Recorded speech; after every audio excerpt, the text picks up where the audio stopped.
ગુજરાત સરકાર દ્વારા નવી 40 જીએસઆરટીસી બસોનું લોકાર્પણ કરાયું હતું, જેને ગૃહ રાજ્ય મંત્રી હર્ષ સંઘવીએ લીલી ઝંડી બતાવી હતી। સુરતમાં હર્ષ સંઘવીએ 40 નવી જીએસઆરટીસી બસોનું લોકાર્પણ કર્યું હતું। ગુજરાતના નાગરિકો માટે રાજ્ય સરકાર દ્વારા 40 નવી જીએસઆરટીસી બસોની શરૂઆત કરવામાં આવી છે। સુરત ખાતેથી આ બસોને લીલી ઝંડી આપવામાં આવી હતી। છેલ્લા 2 વર્ષમાં 2000થી વધુ જેટલી બસો રાજ્યોના નાગરિકો માટે મૂકવામાં આવી છે। એસટી દ્વારા છેલ્લા 2 વર્ષમાં 2.15 લાખ પેસેન્જર વધારવામાં સફળતા મળી છે, જે આજે સુધીનો ઐતિહાસિક વધારો માનવામાં આવી રહ્યો છે।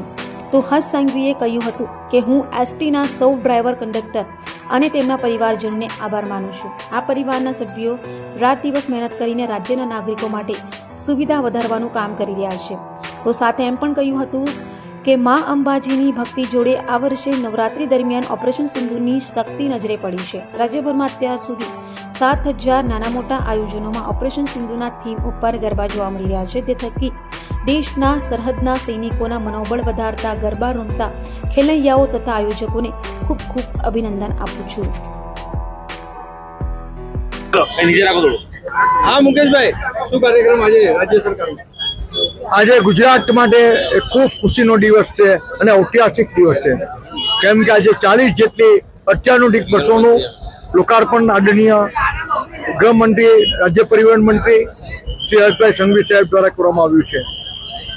પહેલાની જે ખખડધજ બસો જીએસઆરટીસીની હતી કોંગ્રેસના રાજમાં, એની સરખામણીમાં તમે જુઓ આજે તો કે કેટલીય બસો દોડતી થઈ ગઈ છે અને દિવાળી સુધીમાં કુલ 200 જેટલી બસો સુરતમાંથી દોડાવવાનો એક નિર્ણય છે।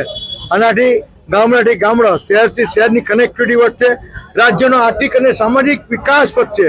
જીએસઆરટીસીની આખી સમગ્ર કેરિયરમાં આ એક ક્રાંતિકારી પગલું છે અને એનો ગુજરાતની પ્રજાને ખૂબ મોટા પ્રમાણમાં લાભ મળશે। આદરણીય પ્રધાનમંત્રી શ્રી નરેન્દ્ર મોદી સાહેબના નેતૃત્વમાં કામ કરી રહેલા મુખ્યમંત્રી શ્રી ભૂપેન્દ્રભાઈ પટેલ સાહેબ અને આદરણીય ગૃહમંત્રી શ્રી હર્ષભાઈ સંઘવી સાહેબને આ માટે અભિનંદન પાઠવું છું। અને એમાં પણ એક નવી માહિતી આપું છું કે બસમાં પહેલી વખત આત્મનિર્ભર ભારત અને સ્વદેશી ભારતના કન્સેપ્ટના હેન્ડ જે પકડવાનું છે તેની પર એક આખી એની મોદી સાહેબની યોજનાનું પ્રદર્શન કરવામાં આવ્યું છે।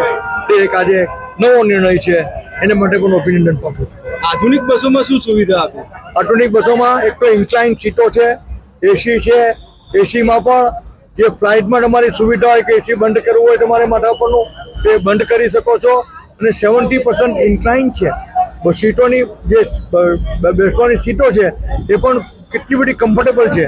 અંદર જે લાઇટની સુવિધા છે, દરેક સીટની ઉપર લાઇટની સુવિધા આપવામાં આવી છે અને ઉપર એક ઇમરજન્સી એક્ઝિટ પણ આપવામાં આવ્યું છે કે જેથી અકસ્માતના કિસ્સામાં એસ્કેપ કરવું હોય ત્યાંથી કરી શકે। મુકેશભાઈ, બસો નવી હોય ને ત્યારે આ બધું તમે જે સગવડ આપી એ પ્રમાણે, પણ મેન્ટેનન્સમાં કંઈક લોચા પડી જાય, બગડ્યા પછીની સમસ્યા શું?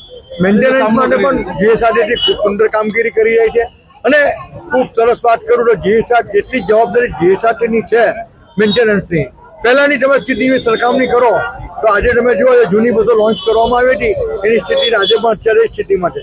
પણ સાથે સાથે એક નાગરિક તરીકે, એક પ્રજા તરીકે આપણી પણ ફરજ બને છે કે આટલું સરસ ઇન્ફ્રાસ્ટ્રક્ચર જ્યારે ભારતીય જનતા પાર્ટીની રાજ્ય સરકાર આપતી હોય ત્યારે આપણે પણ એમાં સહયોગ કરીએ।